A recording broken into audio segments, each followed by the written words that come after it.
어제 아침 기도하는 가운데 오뚜기라는 말씀을 주셔요.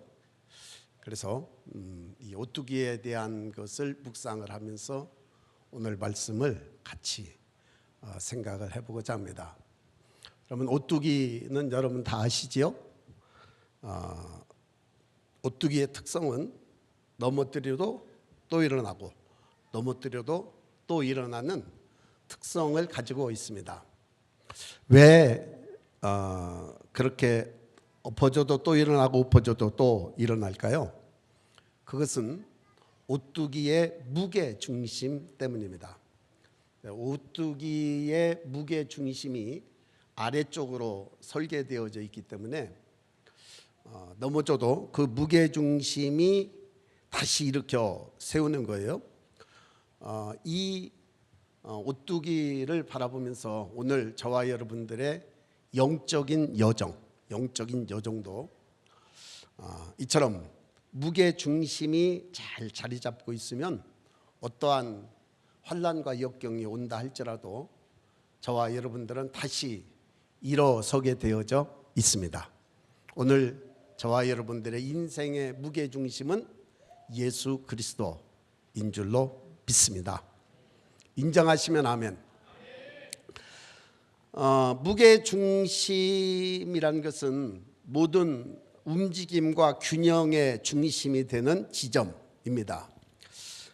오뚜기의 그 무게 중심이 머리에 있으면 넘어뜨리면 머리 위에 서 있겠죠. 그러나 그게 무게 중심이 아래쪽에 가운데 정확하게 그 무게 중심이 있기 때문에 다시 쓰러져도 또다시 그 무게 중심으로 서는 거예요. 마찬가지로 우리 인생에 있어서 무게 중심이 그리스도라면 우리는 넘어져도 또다시 그리스도로 세워질 수 있는 거예요. 오늘 다시 일어서기를 주의 이름으로 축원합니다. 우리의 무게 중심이 예수님이라면 우리는 어떠한 시련이 와도 어떠한 고통이 있어도 어떠한 환난이 우리에게 온다 할지라도 쓰러질 때 다시 일어날 수 있습니다. 예수님으로 말미암아. 내가 무게중심이 된다라면 어떤 인생이 무게중심이 된다라면 때로는 물질이 무게중심이 된다라면 그게 힘이 없을 때는 일어설 수가 없죠. 그러나 우리 주님은 강하십니다. 우리 주님은 능력이 있으신 분이십니다. 우리 주님은 저와 여러분들의 무게중심이 될 때 눈에 보이는 것들로가 아닌 깊은 마음의 내면 속에 힘과 능력을 주시기 때문에 우리는 다시 일어날 수 있는 겁니다. 여러분, 예수님은 처음부터 존재하셨던 하나님이세요. 말씀으로 존재하셨던 분이세요. 이 땅을 말씀으로 창조하셨고 그래서 이 세상의 창조의 중심에는 예수님이 계십니다. 그리고 그분은 말씀이 육신이 되어 우리 가운데 거하심에 그래서 말씀이 육신이 되어서 이 땅에 오신 분이세요. 그리고 그분은 죽으시고 부활하시고 승천하셔서 성령으로 오늘 저와 여러분들 심령 안에 오셨습니다. 그런데 여러분 또다시 보세요. 주님이 말씀이시라면 토라가 뭘까요? 토라가 말씀이지요. 예수님이 육신을 입고 이 땅에 오시기 전에 사실은 말씀이 우리 인생들에게 선포되어졌을 때 그 말씀은 예수님이었는 줄로 믿습니다. 그래서 토라는 누구냐면 예수님이에요. 이해가 되시면 아멘. 그래서 우리는 이 토라는 단순한 문자 이상의 의미를 가지고 있어요. 하나님의 뜻과 성품 그리고 하나님의 생명을 담고 있는 살아있는 말씀이세요. 그래서 이 말씀이 육신이 되어서 우리 가운데 오시면 그 말씀은 살아있는 생명이 되는 거예요. 말씀이 저와 여러분들의 삶 속에 들어오셔서 저와 여러분들을 말씀의 사람으로 만들어가는 거예요. 그 말씀이 살아있다라는 증거예요. 여러분, 말씀이 살아있다라면 그 말씀이 그 사람의 삶을 지배합니다. 말씀이 그 사람을 이끌어가요. 말씀이 그 사람을 세워요. 말씀이 그 사람으로 능력 있게 만들어요. 그러니까 말씀이 저와 여러분들의 내면 속에 있으면 이 말씀이 무게중심이 되는 거예요. 이해가 되시면 아멘. 그래서 이 땅에 말씀이 육신이 되신 그분께서 영의 말씀으로 저와 여러분들 안에 거하시는 것이 뭐냐면 그분과 연합하는 거예요. 그분과 함께 동행하는 거예요. 하나님께서 저와 여러분들의 삶 속에 이제는 생명 주는 영이 되신 그분이 우리 안에서 구원을 완성해 가시고 저와 여러분들의 삶을 완성해 가는 은혜가 있기를 주의 이름으로 축원합니다. 할렐루야. 자, 우리의 삶의 여정 속에서 넘어질 때가 많이 있습니다. 실패와 좌절의 순간은 피할 수 없는 현실이지요. 또 때로는 우리는 나라는 인생이 강력하게 날기를 원하는 도전하는 그런 때도 있어요. 그러나 사실은 이것이 쉽지는 않습니다. 왜냐하면 날려고 할 때에 중력이 우리를 끌어당겨요. 뛰어가려고 해도 사실은 우리는 많은 장애물들이 우리의 삶 속에 있습니다. 근데 여러분 잘 보세요. 제가 그전에 어떤 영화 그 제목 같은 느낌이 드는데 영화는 보진 않았습니다. 추락하는 것은 날개가 있다. 그 영화인지 잘 모르겠어요. 어떻든지 그 카피가 제 머릿속에 탁 박혔어요. 추락하는 것은 날개가 있다. 오늘 우리는 그 말은 무슨 말이냐면 날개짓을 해서 도전하고 올라갔을 때 추락의 가능성이 있지, 그냥 이 땅에서 닭같이 세상만 바라보고 쪼아먹고 있는 땅만 바라고 있으면 절대로 날 수 없는 거예요. 그러나 날다가 추락하는 것은 그만큼 도전했다라는 거예요. 오늘 우리는 계속해서 어떤 사람들은 또 도전하고 또 도전합니다. 그런데 다시 일어설 수 있다라는 것은 그것은 하나님의 도우심의 손길이 그 속에 있다라는 거예요. 그러니까 계속해서 날아오르는 것에 대한 도전이 필요합니다. 그래서 제가 가장 좋아하는 책 중에 하나가 리빙스턴 리걸, 조나단 리빙스턴 리걸, 갈매기의 꿈. 저는 제 인생에 가장 지금도 강력하게 영향을 주고 있는 책이 있다면 조나단 리빙스턴 리걸, 갈매기의 꿈이에요. 여러분, 오늘 저와 여러분들은 끊임없이 도전하는 인생이 되기를 주의 이름으로 축원합니다. 왜냐하면 도전할 때에 실패가 뭔지를 알지 도전하지 않는 사람은 실패가 뭔지 모르는 거예요. 오뚜기가 가만히 있으면 사실은 별로 오뚜기라는 것에 대한 가치가 없어요. 근데 넘어졌다가 또 일어나고, 발로 찼는데 또 일어나고, 집어 던졌는데 또 일어나고, 계속해서 넘어졌다가 일어나는 것이 오뚜기에게 있어서의 정체성이에요. 오늘 저와 여러분들의 인생 속에 우리 주님 예수 그리스도께서 우리 안에 계시면 이 세상은 끊임없이 도전의 가치가 있어요. 도전하시기를 주의 이름으로 축원합니다. 할렐루야. 그래서 이러한 삶의 태도는 사실은 영적인 오뚜기와 같습니다. 우리가 도전하는 인생이 사실은 미래에 대한 때로 불확실한 것들이 많이 있어요. 그러나 도전을 할 때 열려요. 도전할 때 열리게 돼 있어요. 가만히 있으면 길이 안 보여요. 그러나 도전하면 열리는 줄로 믿습니다. 제가 이 산을 좀 개발했으면 좋겠다라는 얘기들을 누가도 했고, 그래도 저도 또 모르잖아요, 그거가. 그래서 굉장히 생각하고 있었어요. 그래서 산림조합에 가서 조합원으로 가입을 하고 이 산 컨설팅을 좀 한번 해줘라 그랬더니 이번에 또 어떻게 얘기가 됐다가 좀 시간이 지났어요. 그러다가 제가 언제 한번 농업에 대해서 도전해 볼 사람 산에 대해서 도전해 볼 사람? 그랬더니 상기의 마음에 꽂혔어요. 상기 전도사 마음에. 그래서 이 산에 대해서 이제 문의도 하고 그 다음에 임업인에 대한 것들도 찾아보고 제가 상기 전도사를 임업인을 만들려고 생각을 합니다. 그런데 이제 이번에 산림조합하고 계속 하면서 이 산을 4,500평 정도를 나무를 다 베내고 편백나무를 심으려고 그래요. 편백나무를 심는데 정부 지원이 있어요. 우리가 한 10%만 되고 정부에서 90%의 나무와 그 다음에 나무 심기를 지원해줘요. 그래서 한 2천만 원 내지 3천만 원 정도 투자가 될 거예요, 이 산에. 그런데 생각을 해보면 왜 그걸 좀 일찍 못했을까?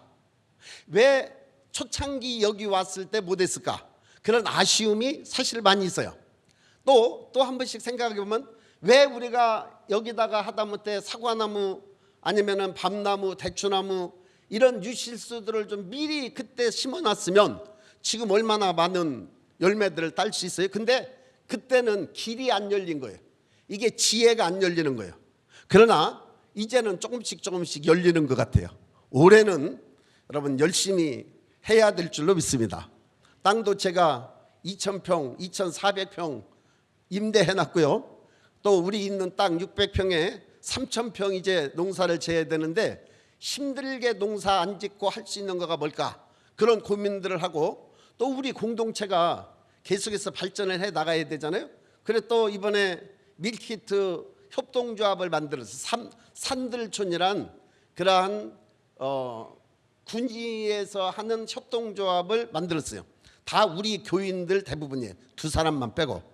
이래서 제품을 만들어서 팔 수 있는 그것도 가장 이 시대에 필요한 우리가 마지막 시대에 필요한 음식들을 만들고 안 팔리면 뭐 저장하면 되니까 그런 것들을 도전을 지금 계속하고 있어요. 아마 2025년은 우리 교회가 어느 해보다도 많은 도전의 해가 될 줄로 믿습니다. 한번 가보실랍니까? 한번 같이 해보실랍니까? 예, 어느 해보다도 우리는 2025년은 열심히 도전하는 해가 될 줄로 믿습니다. 문이 열 줄로 믿습니다. 문이 열립니다. 할렐루야. 오늘 저와 여러분들이 계속해서 오뚜기같이 일어서고 도전하고 오뚜기같이 일어나서 도전할 때에 문이 열리게 돼 있습니다. 어느 날 우리 아들이 어떤 사업 하나를 가지고 고민하다가 포기해야 되겠어요. 그런데 가만히 생각해 보니까 포기하면 안 되겠더라고요. 포기하면 안 되는데 또 포기가 될 상황이니까 안 하려고 했을 거 아니에요. 뭐 도전해서 될 것 같았으면 뭐 하라고 그래요? 그런데 여러분 하나님은 우리나라 옛말에도 스스로 돕는 자를 돕는다라는 말이 있어요. 도전하면 돼요. 도전하면 열릴 줄로 믿습니다. 지난 한 해 올해 자기가 열심히 하고 그리고 농협의 지점장에게 전화를 해서 되겠냐 그랬더니 한번 해보라 그러더라고요. 그래서 했는데 됐어요. 그래서 올해는 드론 하잖아요. 그러니까 드론을 큰 사업을 하고 싶은 거예요. 요즘에 비행기로 약을 치는 것들이 다 이제 비행기로 치는 것들이 차단이 되고 그 다음에 드론으로 작업을 하게 되는데 이제 드론 부대를 만드는 거예요. 드론 부대를 만드는데 조그만한 드론이 아니라 대형 드론 가지고 넓은 평야를 치는 그런 드론이에요. 그래서 도전을 했을 때에 그것도 문을 주님이 열어주시더라고요. 할렐루야. 여러분 오늘 저와 여러분들은 끊임없이 도전하시기를 주의 이름으로 축원합니다. 그래서 오늘 본문 말씀에 대저 의인은 7번 넘어질지라도 다시 일어나려니와 넘어짐은 끝이 아닌 줄로 믿습니다. 넘어지는 것은 한 과정에 있는 거예요. 그러나 오늘 주님과 함께 저와 여러분들이 길을 걸어갈 때에 주님은 열어주실 줄로 믿습니다. 할렐루야. 제 머릿속에는 아직도 수도 없이 많은 아이디어들이 있습니다. 이걸 만들어내야 되는데 도대체 누가 만들어내야 될까 고민이 많이 됩니다. 여러분 오늘 저와 여러분들의 아이디어를 마음껏 이곳에서 펼쳐보시기를 바랍니다. 제 아이디어만이 아니라 우리의 아이디어들을 만들어서 이곳에 아름다운 저와 여러분들의 꿈꾸는 공동체를 만들어가는 은혜가 있기를 주의 이름으로 축원합니다. 할렐루야.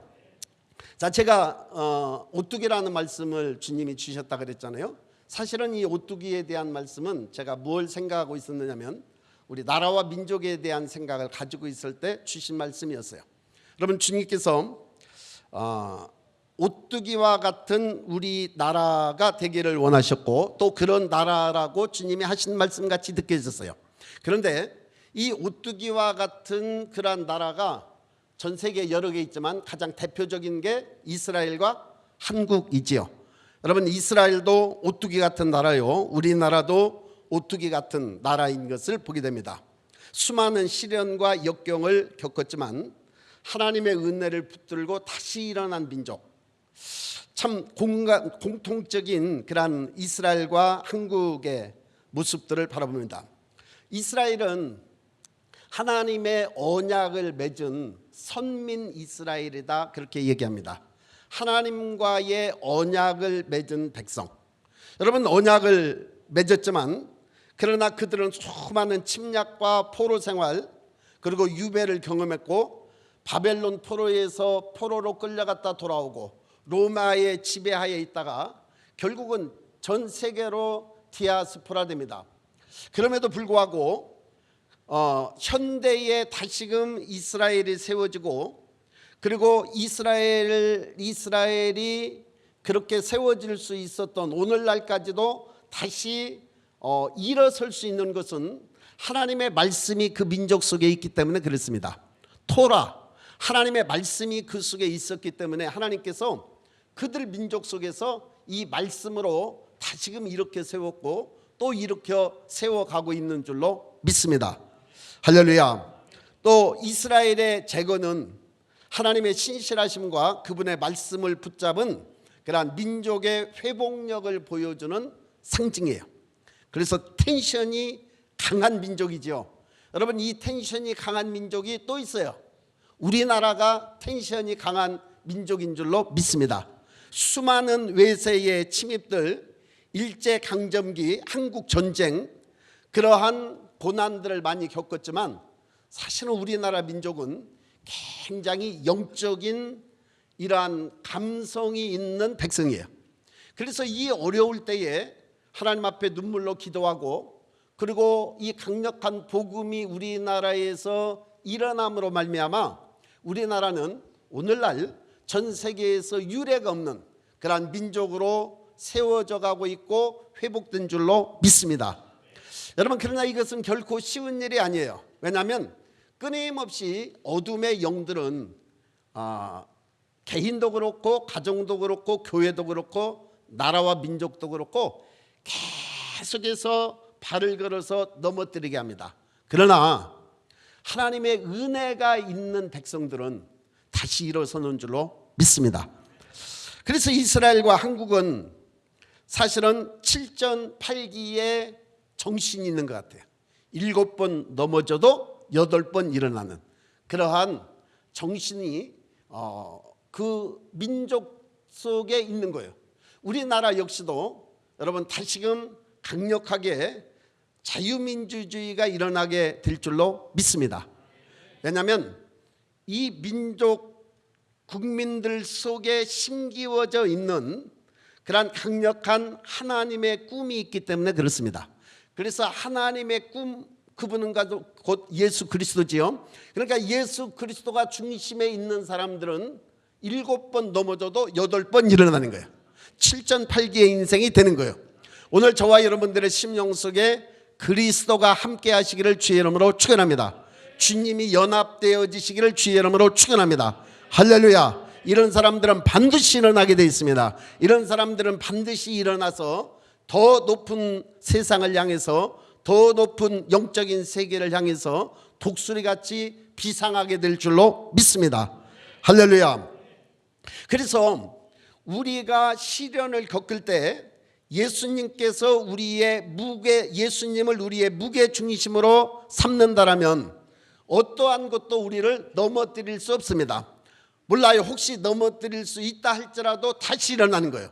오늘 다시 일어날 때에 저와 여러분들은 예수님과의 연합, 그 연합을 더 넘어서 그리스도의 성품이 저와 여러분들 안에 스며들고 새겨지게 될 것입니다. 그러니까 주님을 신뢰하면 신뢰할수록 주님과 하나 되는 거예요. 주님을 신뢰하면 신뢰할수록 주님과 연합되는 거예요. 할렐루야. 제가 한번 그 슐라예르마허의 철학에 대해서 얘기를 했죠. 절대 의존 감정은 우리가 주님을 신뢰하고 신뢰할수록 더 의지가 되는 거예요. 연합이 되는 거예요. 우리가 어떤 사람을 인정하면 인정할수록 더 마음을 열고 하나 되어지고 그 사람에 대해서 신뢰하고 의지하는 것처럼 저와 여러분들이 예수님을 알고 예수님을 깊이 만나고 예수님을 의지하면 의지할수록 오늘 저와 여러분들이 절대적으로 그분을 의지할수록 그분이 저와 여러분들의 삶을 통해서 일하시는 줄로 믿습니다. 그래서 우리는 오늘 저와 여러분들의 인생의 목표는 토라이신 예수 그리스도, 그분을 심령 속에 이루어가는 삶이 우리 삶이에요. 그것이 인생의 목표요 목적인 줄로 믿습니다. 오늘 저와 여러분들이 이 자리에 오늘 왜 오셨습니까? 주님 앞에 예배 드리기 위해서 오셨죠. 예배뿐만이 아니라 이 예배 안에서 저와 여러분들의 내면이 만들어져 가는 거예요. 내면이 다듬어져 가는 거예요. 내면이 구원을 완성해 가는데 그 구원의 완성이 뭐냐면 그리스도가 저와 여러분들의 심령 안에 사시는 거예요. 그리스도가 저와 여러분들과 연합되는 거예요. 그러면 연합이라는 건 뭘까? 그분의 성품이 내 안에 이루어지는 거고 그분의 삶이 내 안에서 드러나는 거예요. 할렐루야. 이해가 되시면 아멘. 그래서 우리는 단순히 말씀을 배우고 지키는 사람이 아니라 우리가 그분이 내 안에 그대로 젖어들어 있을 때 우리는 누가 뭐라 하지 않아도 야, 저 사람은 살아있는 성경이네 그렇게 말할 수 있는 거예요. 그렇게 보여지는 거예요. 몰라요. 또 그렇게 어떤 감각이 안 깨어져 있으면 그런 것들을 캐치를 못할 수도 있겠죠. 저는 독일의 헤르누트에 가서 정말 충격을 받은 거가 이야, 진센도르프 그 사람은 정말 하나님의 사람이었고 성경의 사람이었구나. 그게 지금도 굉장히 가슴속에 그 생각만 하면 벅차요. 왜냐하면 일찍부터 진센도르프의 그 아름다운 헤르누트 공동체를 만들고 싶었고 그래서 저 별이 무슨 별이냐면 동방의 별 아닙니다. 저거는 헤르누트의 별이에요. 그래서 우리 교회 중앙에 이 공동체를 완성시켜 가고 싶은 간절한 마음이 있어서 저 별을 달아놨어요. 여러분 우리는 끊임없이 주님이 저와 여러분들 안에 임하시고 스며들고 또 저와 여러분들의 생각과 감정과 의지와 삶이 말씀이 저와 여러분들에게 젖어들면 젖어들수록 우리는 주님과 연합된 인생이 될 뿐만 아니라 삶을 완성시켜가는 것인 줄로 믿습니다. 할렐루야. 얼만큼 주님화 되어졌는가, 얼만큼 주님과 연합되어졌는가에 따라서 그 사람이 그리스도의 킹덤을 이 땅에 완성시켜가는 통로가 되게 하실 줄로 믿습니다. 그래서 우리는 개인적으로도 주님이 우리 안에 연합되어야 되겠고 가정도 주님과 연합되어져야 되겠고 여러분 우리 공동체가 주님과 하나 되어 연합되어져 가는 공동체가 되어야 할 줄로 믿습니다. 그럴 때 우리는 주님께서 이 땅에 하시고자 하시는 그 일들의 통로가 될 줄로 믿습니다. 할렐루야. 우리는 이 시대에 그리스도 또한 성경의 말씀을 삶으로 보여줘야 됩니다. 왜냐하면 그만큼 이 시대가 영적으로 많이 무너졌기 때문에 그렇습니다. 우리는 주님을 더 신뢰하며 나가기를 주의 이름으로 축복합니다. 할렐루야. 그래서 오늘 결론적인 그런 말씀은 삶의 여정 속에서 필연적으로 우리는 수많은 추락이 있습니다. 그런데 방금도 조금 전에도 얘기했지만 추락하는 것은 날개가 있는 거예요. 끊임없이 도전하고 또 추락하고 도전하고 또 추락하며 할지라도 우리는 끊임없이 앞으로 전진해 나가야 될 줄로 믿습니다. 추락하는 것도 하나의 더 높은 곳으로 날기 위한 그러한 시작이 될 수 있습니다. 여러분, 도전하는 인생은 아름답습니다. 오늘 저와 여러분들에게 2024년이 얼마 남지 않고 2025년이 다가올 텐데, 오늘 우리는 끊임없이 무엇인가 새롭게 도전하면서 문을 여는 한 해가 되기를 주의 이름으로 축원합니다. 그리고 올 한 해를 되돌아보면서 어떤 영역에 있어서 내가 문을 열었고 어떤 영역에 있어서 내 안에 완성된 것이 있었는지, 그래서 우리는 나라는 인생의 삶은 어느 한순간이 평가해 주지 않아요. 태어나서부터 지금까지 모든 삶 자체가 사실은 하나님 앞에 평가의 도구가 되는 거예요. 그래서 우리는 매일매일 우리는 문을 여는 새로운 길을 열어가면서 믿음으로 오뚜기처럼 일어나서 다시 도전하는 인생이 되어야 할 줄로 믿습니다. 할렐루야. 우리는 주님과 연합될 때 어떤 실패나 좌절 속에서도 승리할 수 있습니다. 여러분, 우리 주님 예수 그리스도께서 저와 여러분들의 삶에 무게 중심이 되기를 축복합니다. 무게 중심이 되시기를 주의 이름으로 축원합니다. 그러면서 우리의 삶을 통해서 주님이 우리의 인생의 무게 중심이 될 때 우리는 하늘의 문들을 여는 거예요. 가장 중요한 것은 저와 여러분들이 영적인 사람으로 만들어져 가고 영적인 사람으로 단련되어져 갈 때 그 사람은 하늘의 문을 여는 거예요. 이 땅에 킹덤을 끌어내리고 이 땅에 킹덤을 세워가고 이 땅에 킹덤을 완성시켜가게 될 줄로 믿습니다. 그래서 우리는 우리의 육체적으로 물질적으로는 우리가 해야 되고, 또 하늘에는 하늘의 군대가 우리와 함께함으로 하늘과 땅이 같이 가서 우리는 하나님의 뜻을 이 땅에 이루어가는 그러한 킹덤을 세워가고 킹덤을 확장시켜가는 인생이어야 할 줄로 믿습니다. 할렐루야. 시편 55편 22절 말씀을 같이 읽고 마치겠습니다. 내 짐을 여호와께 맡기라. 그가 너를 붙드시고 의인의 요동함을 영원히 허락하지 아니하시리로다. 할렐루야. 저와 여러분들이 하늘의 길을 열어가고 너희 땅에 킹덤을 완성시켜가는 그러한 문을 여는 인생이 될 때 우리는 오뚜기와 같이 넘어져도 또 일어날 것이고 넘어져도 또 일어날 것이고 계속해서 역사를 만들어가는 하나님의 도구가 될 줄로 믿습니다. 그런 저와 여러분들이 되기를 주의 이름으로 축원합니다.